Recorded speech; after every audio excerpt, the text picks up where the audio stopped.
So, welcome to the show. Now, this is going out on Mintwave radio station. So, ask Alexa, or you can go to KarenRobertsCoaching.com/Mintwave radio to listen in to any of our shows live and see our schedule. If you're watching or listening to this on a podcast, you can see our whole network. Again, KarenRobertsCoaching.com/podcast-network. You'll be able to see this podcast and others that are in the network. You can download the app for Apple and Android. And please subscribe and follow or leave a comment. Today's show is episode 113, and today we have Usama Chandio from Pakistan, who is a mindset life coach. Now, we're going to be talking about positivity, which is perfect for the show. A cup of positivity with just a sprinkling of woo-woo. I'm your host, Karen Roberts, and we provide a platform for coaches, consultants, therapists, and healers to get their message heard to the people who need to hear it. As owners of Mintwave radio station and the Raising Vibrations podcast network on Podbean, we also have a directory. So come to the website and find the right coach, the right therapist for you. And if you'd like to be featured, then get in touch. Now, Husama is a mother of a neurodiversion child, and she's also a breast cancer survivor. So welcome to the show, Husama, all the way from Pakistan. Hi, Karen. How are you? I'm very good. It's an absolute pleasure to have you here. Thank you so much. So you are a mother. So for people out there that don't understand neurodiversions, can you first explain what that is? Yes. Okay. We humans are divided in two different types. Like neurotypicals are the ones who are normal, and neurodiversity is actually a new word invented by some people around the world for people who have disabilities, special disabilities such as hearing impairment, ADHD, Down syndrome, and many others. Like people who are hearing impaired are not such a special child, right? They don't need special activities, they don't need special schooling. So a new word invented is called neurodivergent. Ah, okay. And your son, how old was he when you realized that something was different, or that he was learning different, or whatever? Well, when he was born, he was all okay. He was growing up with all the activities which newborn do. When he was 5 months, he was actually attacked by pneumonia, double pneumonia. And we had no choice. We had to go through the doses, which were really heavy. We had to give him antibiotics, which actually did not suited him. And when he was 9 months, he was diagnosed with hearing impairment there and then. When he was 8 months, basically, we realized that he is not actually hearing us, or he is not actually going through that phenomena, that particular age appropriate thing. So we had a test that was called BERA. It is used basically for the people who are not hearing properly. So we had to go through that test, and then he was diagnosed with a hearing impairment. And it was really, really a period where I was basically thinking that my world has vanished. Truly.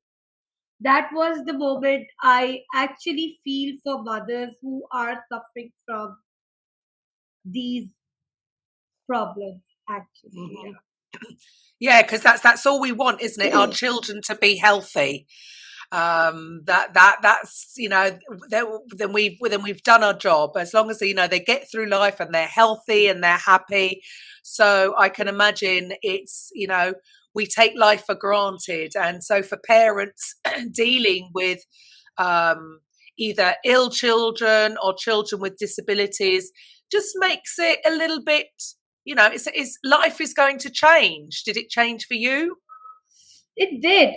Well, Karen, let me tell you something where I belong. I belong to a very good family, and that family pampered me a lot, even in my maternal, even in my paternal, and even my dad himself. He actually did not let me go anywhere alone. I had to go with the driver because I did not know the ways, even in Pakistan. And over here, rickshaw, taxis, and buses, everything is so common in here, but my dad never let me do it. And after I had my baby, like when he was actually diagnosed with hearing impairment, I just vanished my world. And then I thought for a second that, Osama, why don't you stand up for him? Like, it's not the end, it's just the starting. You just found out that he's hearing impaired, but Alhamdulillah, he's walking. He's also, he can also see, he can eat, he have everything. So why just one thing makes you feel down? So Mm, everybody in house and out of the family, that they give so many advices, so many guidance, so many. So I just said, all right, I don't have ears. I just have a mind to think. I kept on researching things and I went over it. I struggled a lot, Karen. Either mm, anybody supported or nobody supported. I was available for him. mm. I Yeah, it's took going him to to, take yeah. take up a lot of time. It's going to take up a lot more time dealing with that, and it must be very difficult for some if they if they're struggling already. So what do you feel is what sort of difficulties do parents of neurodiversive Well, children face I in normal life? I think, Karen, the first factor which matters is parents standing on the same page. Like, it's the most important thing is that parents should support each other. Either way out, they have to take care of their child, and they have to you know uh, make things better for their children, right? So why do they have communication gap, right? If mother is taking a decision, that is also beneficial for child only, and even if father is taking a decision, that is also beneficial for child. Why don't they spend time with the child rather than argumenting and being defensive for each other? That is Mm, truly a time consuming. And the second factor which matter is a child itself. Where he feels happy, where he feels comfortable. Because we have to schedule things for him. Like schooling is the most important. Because learns when a child goes to school, he learns different habits from his age appropriate criteria. yeah, So absolutely. yeah, for me, like it was really in Pakistan we do send kids early, like it's 3 or 4. But I sent my child from 1.5. Like when he was 1.5, I have taken him to a school called Jimbari, play and music. It was just a play school, but I took mother and toddler programs there, and I sent him for a preschool there. And I saw drastic change because he was interested in arts. He was then interested in very good activities like material work, fine motor skills, which obviously all mothers are not trained in that way. Karen, Mm, all mothers are not trained. Some mm, mothers are actually illiterate. Some mothers are always educated. So that is a different, but a child needs that time. So yeah. I think it's not that we select a very good Montessori or a very good preschool. We can even put him in a local school or her in a local school just to learn things from other kids. And Mm, this was really beneficial for me because my son started to sit and eat on his own. Like I wasn't spoon feeding him. And he was actually telling everybody that drink the glass with the water, sorry, drink water in the glass, and eat in a plate with a spoon, and all those techniques, all those fine motor skills are really beneficial till now. Yeah, sure. He is very good with material work. Right. So for you, I mean, so you've been through quite a bit. So you also say that you're a breast cancer survivor. So when did this happen? Was this before your child, after your child? When did this It's all come just about? recent. It's just recent. Ah, You can see my okay. hair. I had a long hair. I was a Rapunzel. Ah, yeah, but it's growing back fast. Yes, Come on.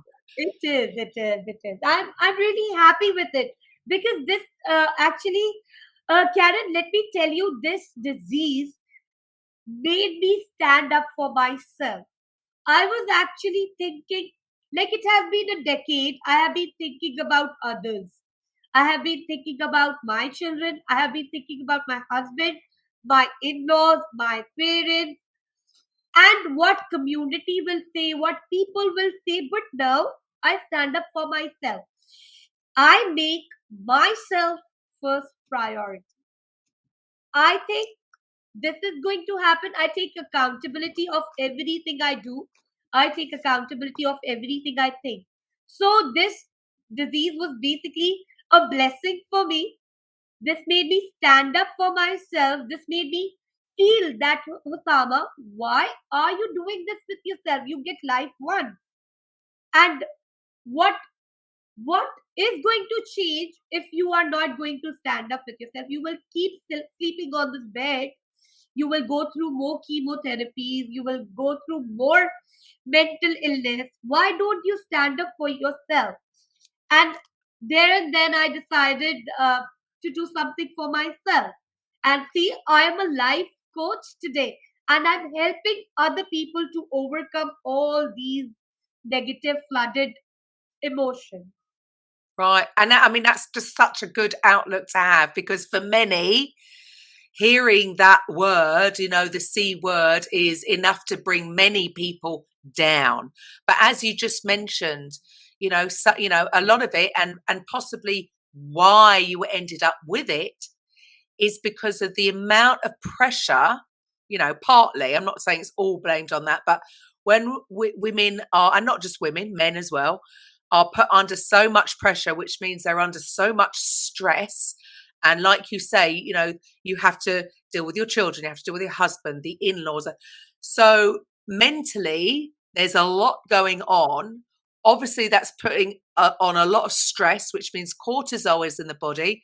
And we know that when there's too much cortisol long term, it's going to have a knock on effect to the immune system. And so, long term, like that, can be a trigger for all sorts of other ailments. So, where do you think, why do you think you had this sort of, epiphany to turn things around and you have such a positive outlook on life?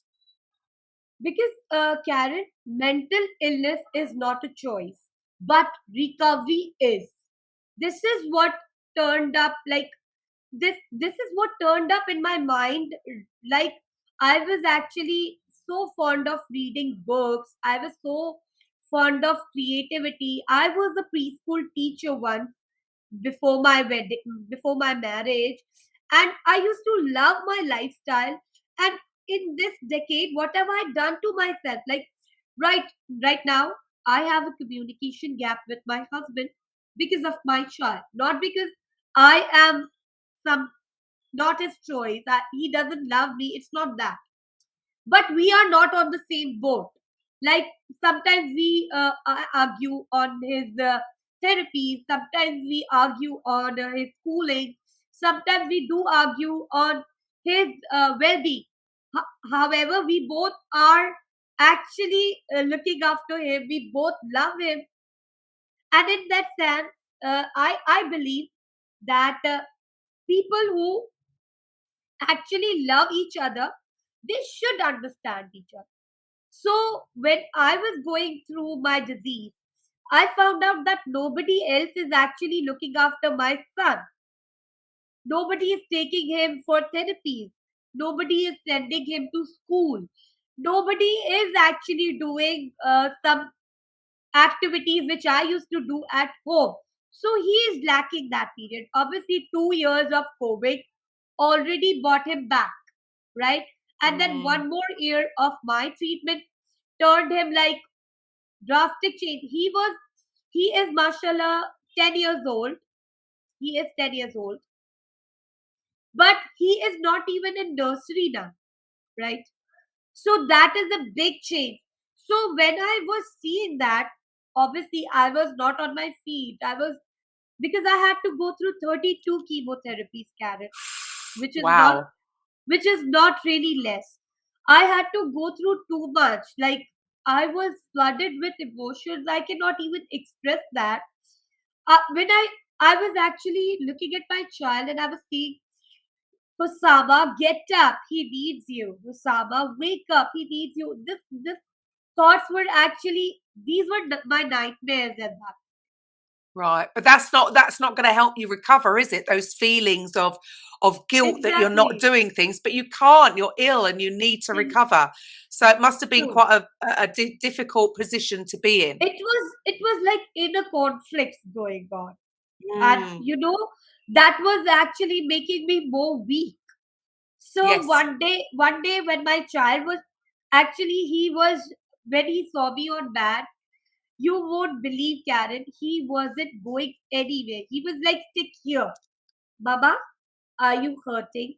Mama, are you in Ah. fever? He was doing like that. And that made me cry. I was like crying out my lungs. Truly. I was so deep down hurted that what to do. So I prayed to my God, and my mother prayed for me, my father prayed for me, my husband prayed for me. So I believe this life, the second life I got from my God, is actually a blessing. I don't want to waste it. So I just the next day I was free from my treatment.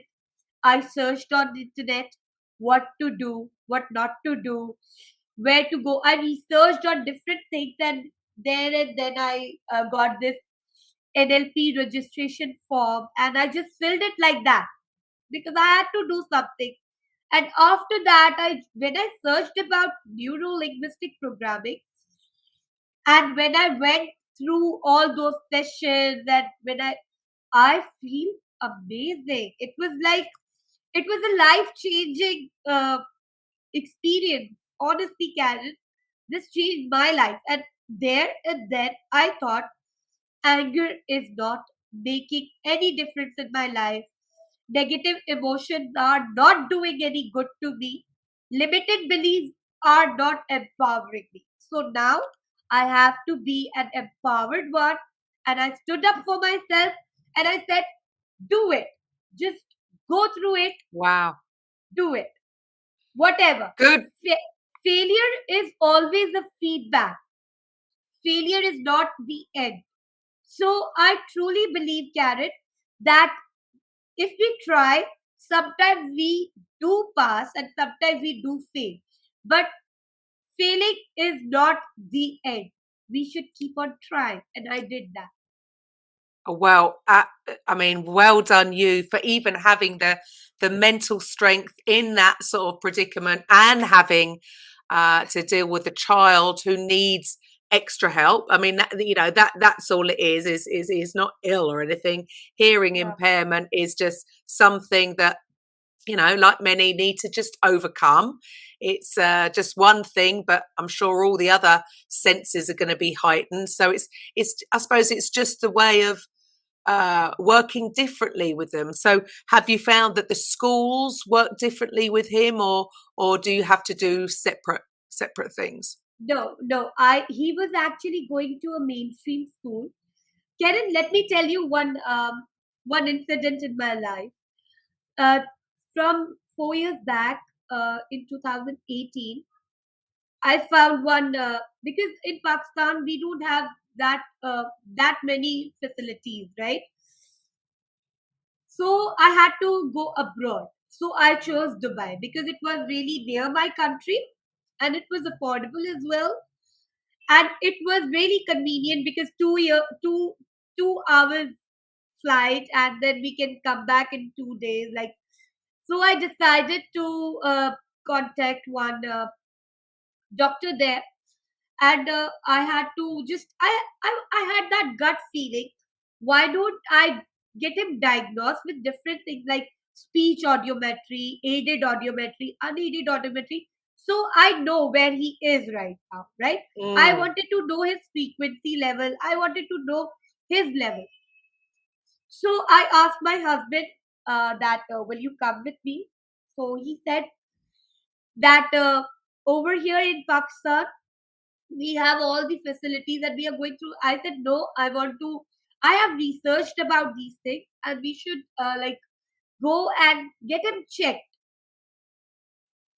But my husband wanted to come, but he cannot because my mother-in-law was unwell, and he is the one who is looking after her, because my sister-in-laws are married and my brother-in-law is in America. So he was the one looking after her. He said that I cannot leave her alone here for even for one day because he is a she is a diabetic patient, and I cannot go. So I decided to go alone, but as I told you, my father don't let me go anywhere alone. Still, because so she said, I'll come with you. I said, all right, let's go. My father wanted to take care of all the expenses, but I said no. This child is my responsibility, so I have to take care of all the expenses. I won't let you do it because I don't want to burdenize anyone with me or my child. This is my rule of life. So, Karen, over there, what I found that in my son's ear there were stones. They were stones because of wax.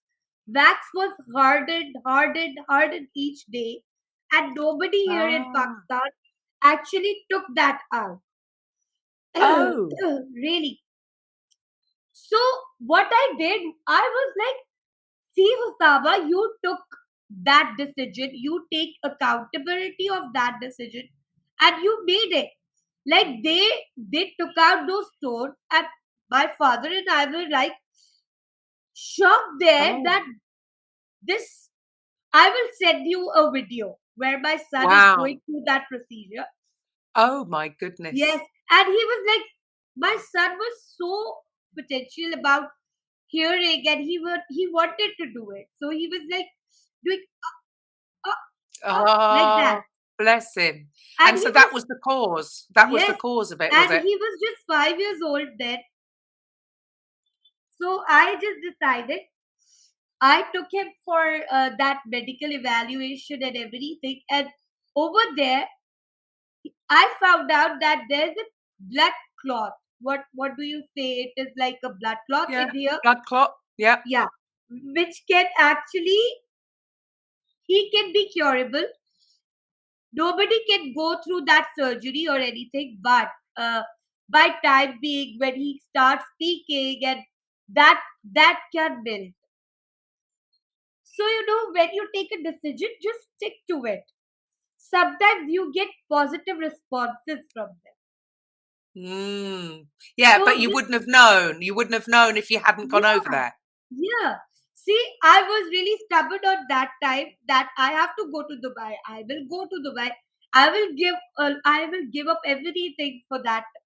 I don't know what was going in, but that mother instinct in me pushed me that Usama, you have to do it, go through it, and go it. So And well, you that listened to yourself. You listened to your intuitive message that was within, yes, and you went with it, and you didn't let yes, anybody else deter you from the decision you'd made to help your child. See, yeah, I mean, you have such a good outlook on life and so positive. So now you're helping others, right? So now you've yes, decided. So now you do NLP. So you're a mindset and life coach. And who are your focus? Who do you want to help the most? I want to help all the neurodivergent parents. I really want to help them. I really want to make sure that they are actually in better state of mind.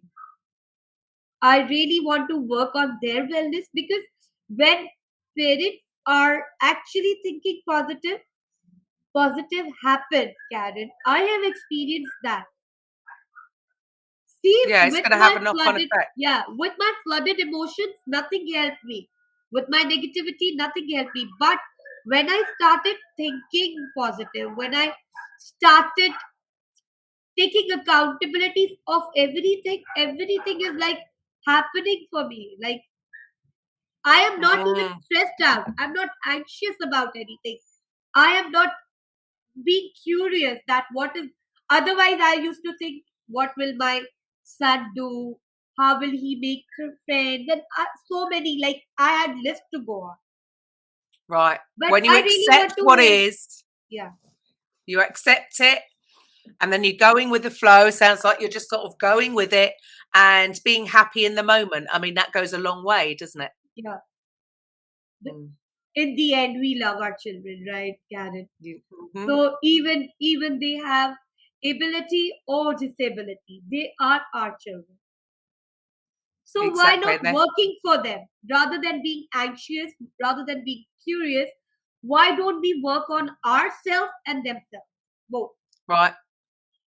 And but that's, do you find, and obviously, things are possibly different here to over there in Pakistan. Do you notice that women, in particular mothers, may feel that, again, all the things that they should be doing with their children and everybody else, and so that then their self-care does come last, and they feel guilty if they're taking time out to focus on themselves? Yeah, that's why I said, Karen, I really want to work on mom and I really want to work on dad, because being a parent, I really feel that, because apart from everything what life is taking care of, we cannot fight with life, right? But we can do what is in our hand. So this message is like for all the parents around, that the most important factor right now is you being peaceful. So work on yourself, work on your mindset, try taking out a little time for yourself, so you can actually see what positive effect can do for you, right? Yeah, So I really believe that either it's a disease, any disease, it's not even a cancer, it can be any disease. I will really work on those people. I will really love to work on people who are having bad relationship with each other, or communication gap with each other. I will really love to work with parents. It can be a neurotypical parent or a neurodivergent parent. I will really love to work with all the humans who need my help. Basically, my main concern when I became a coach, I took this niche that that wasn't trending actually. That you have to take a niche. So I decided that I will be working with parents who have a difficult child or different abilities child or neurodiversity, whatever you want to call it. And I will also work with single parents who are having difficult time spending with them, thinking about them, taking right decisions for them, setting up goals for them. I can work with any of these. So of course. right now I am really excited to experience my journey. Awesome. I Well, really, you've come through a lot, so now it's your time to thrive. And then, yeah, because you've come through all of this, and you're a thriver, you've proved that you've come through this oh my this God. awful thing that so many people are suffering from these days. But and do you believe that your positive outlook has made a difference to your recovery? Yes, now I don't even care what people say. I don't even care what people think about my life. Karen, when before, it was like 4 years back, when I used to take my child to a restaurant and I used to see people sympathizing them, like sympathizing my son, and then asking, is your daughter okay? Is your daughter also having a problem? Because she was actually trying to explain her brother. So Mm-hmm. the people used to think that both of them are having same problems and all. I used to feel offended. But now when people actually say it, I say yes. My son is a neurodivergent and my daughter is a neurodiverse. Oh, sorry, neurotypical. So they both have to communicate somehow. So they are communicating. Right. Alhamdulillah, my children are doing good. Yeah, and um there's nothing to be afraid of. Obviously, Yeah, exactly. obviously, Nothing to be offended of. Your children yeah. are your children and they're Now, different. it was because They of my respond mindset, differently. right? It was because of my mindset. I had negative thinking. I had negative thought. So all, even though people are positive and they are coming with sympathizing, I used to be offended. But now when I know, yeah, the people are coming to me because they feel sympathized. Oh, it's okay, it's okay, it's okay. So I keep on doing that. In the morning when I wake up, I say, Husama, new day, new beginning. Let it go. Let it be. Whoever is shouting behind your back, let it be. Let it be. Just be yourself. Calm down yourself. Because when people make you angry, what you do, you don't give time to that your kids. Karen, I have Mm. I have really, really experienced all that. I am talking out an experience, right? I have been through a lot. I cannot even express in 1 hour show. That needs a lot of time, but still I can just cut to short that I have experienced a lot. So now I have come to a decision that those emotions, those negativity were basically just just flooding my mind, making my body lazy. I wasn't loving myself. I wasn't caring for myself. I wasn't even thinking about myself. But now, when I have positivity in me, my kids do witness that. Wow, mom, you look good. My daughter keeps on complimenting me. The other day, I wear shalwar kameez most of the time, Karen. So my daughter was, Mama, I saw your pictures the other day. It was from your school.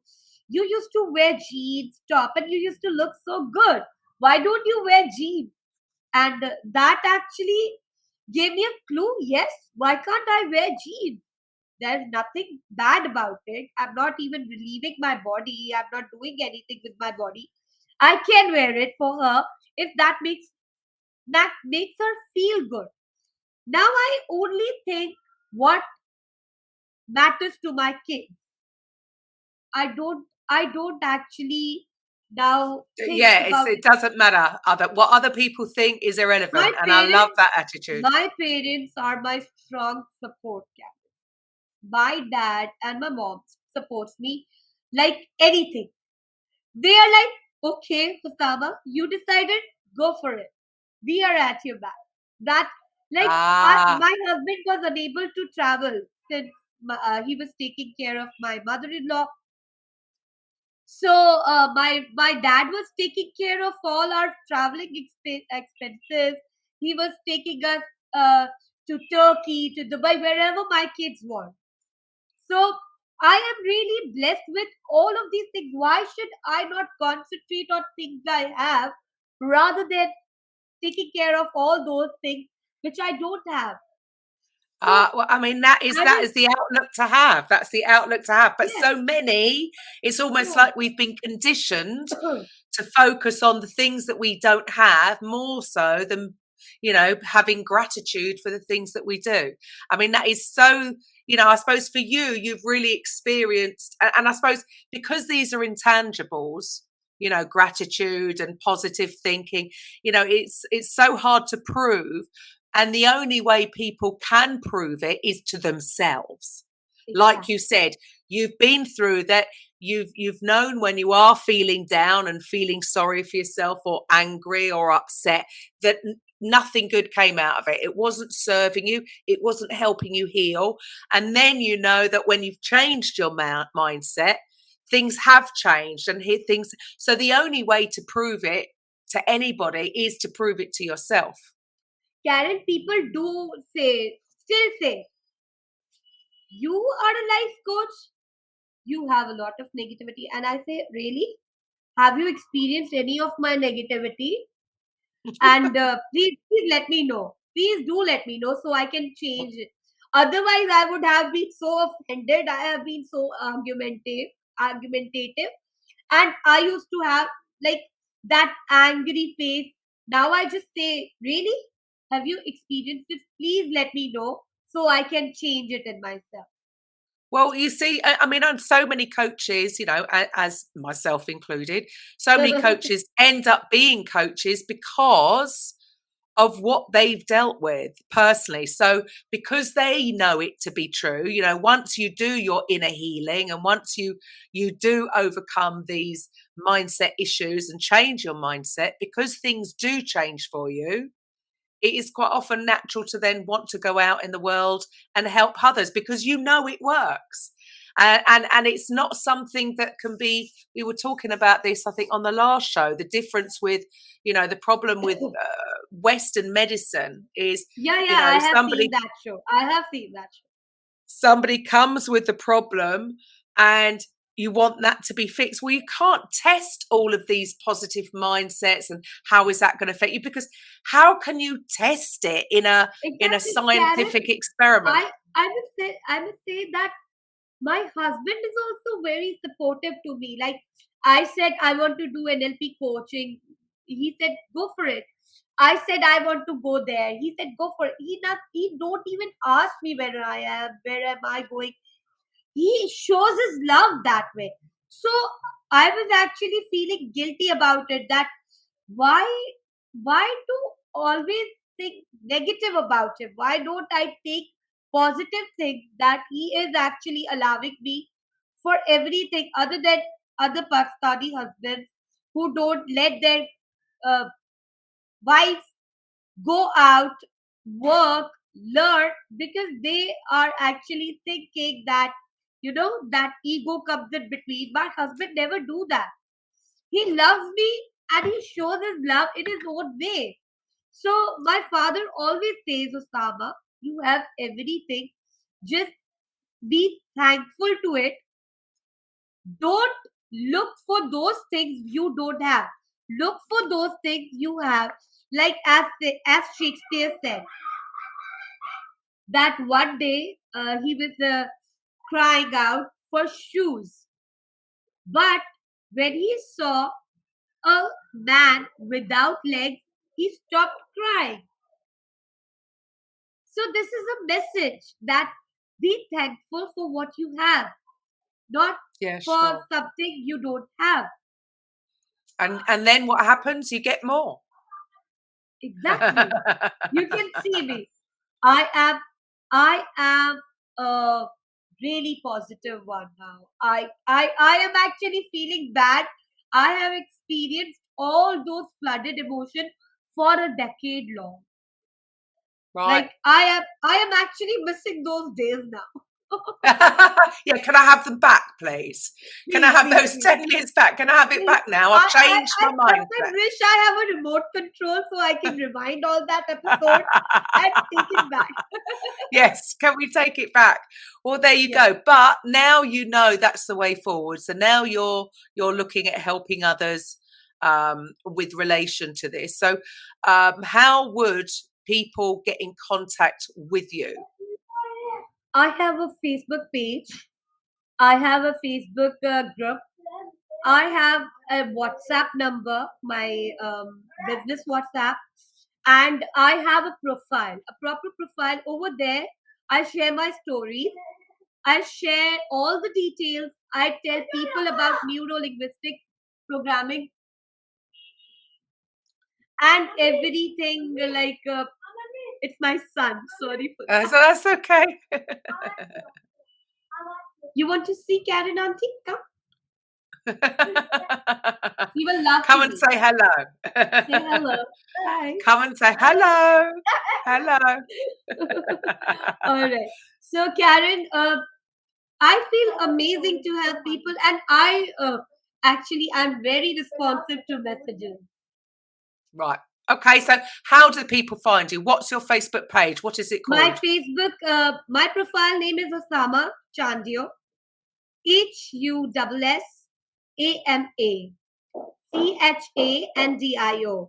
and my page name is Behold the Power of Life with Osama Shamrose. Oh, that's a lot. That's a long-winded. You're going to have to repeat that. Say that again.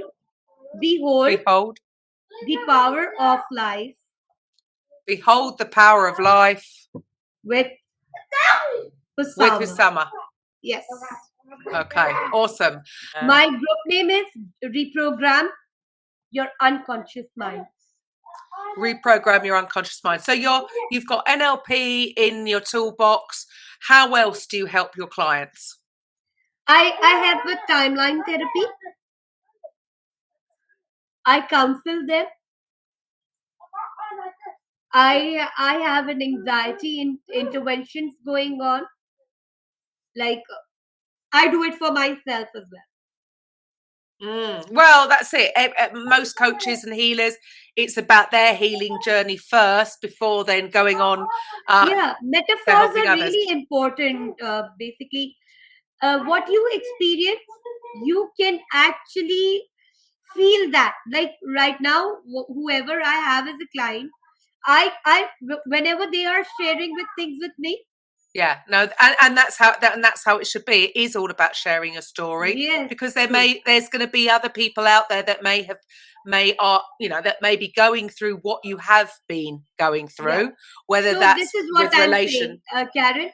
Experiences have dragged me here. Like I have really good amount of experiences. It can be either relationship, it can be either being mother, it can be either being mother of a neurodivergent, it can be a cancer survivor, and it can also be a teenage girl who had so many dreams, who was so career orientated, and in a way, like in few moments, just because his father wanted, like it's just because her father wanted her to marry someone from the family, she just said yes. And even like it was a decade after that, and again here she stands up with a career, with goals, and with helping people. Like it's a Yes. really amazing story for myself. If I would have someone having this type of a story, I would have really inspired her. So Yeah. And you're really, going to be, because so many women, yeah, especially in Pakistan, recently I had to go through someone, and I really inspired. He is my mentor basically, Arslan Larik, and I am so inspired with his story that I really want to achieve something in my life now before I die. brilliant. So this is your time now. Now your son's getting older, and and I'm sure. Do you feel that with your mindset changing, that again everything's just running a lot smoother?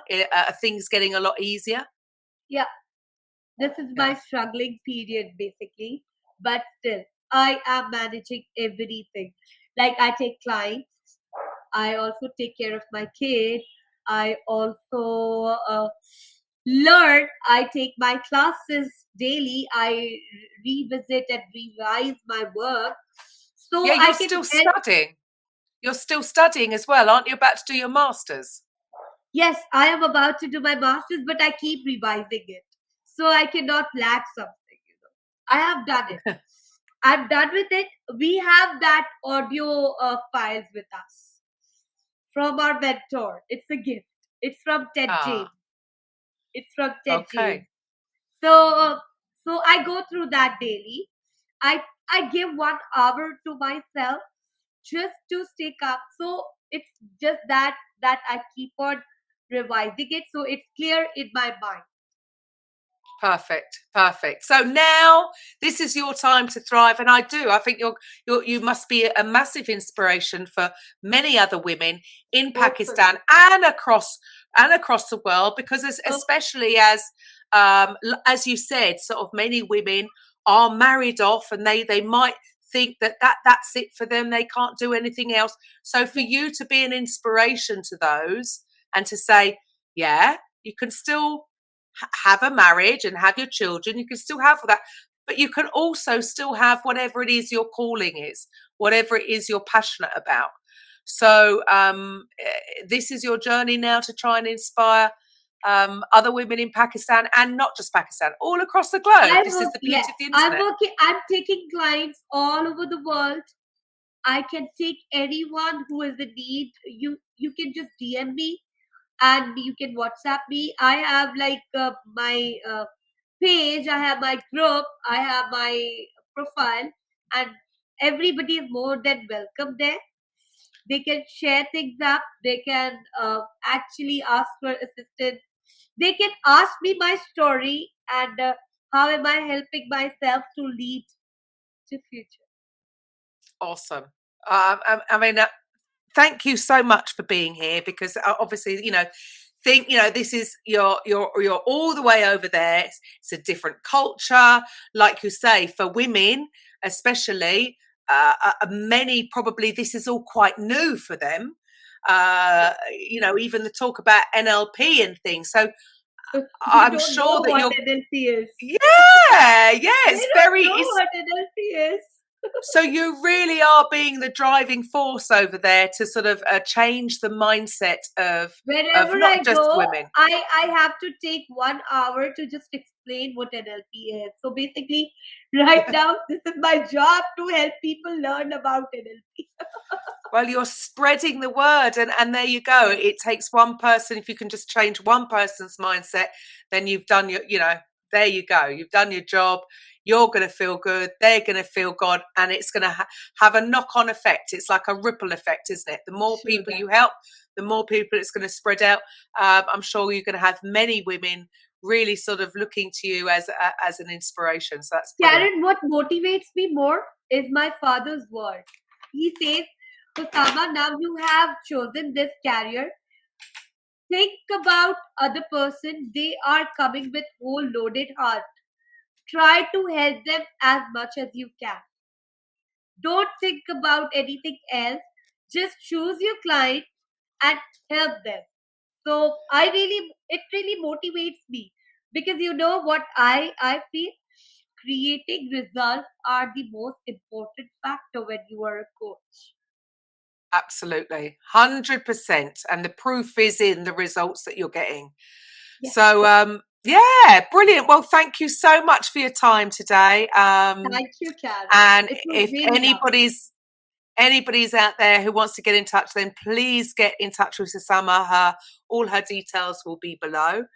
And if anybody's out there, if you are personally a coach or a consultant and you're ready to scale your business, and you need help with designing, creating, marketing, and selling your program, maybe you're getting ready to scale up and we have a fully automated sales and marketing system to help you, because there's only so many hours in a day.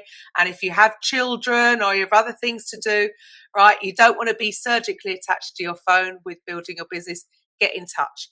So for the rest of you, I will be back with a coffee with Karen on Thursday. So thanks for being here, Osama. You have a wonderful day, and the rest of you, I'll see you then. Bye for now. Thank you so much.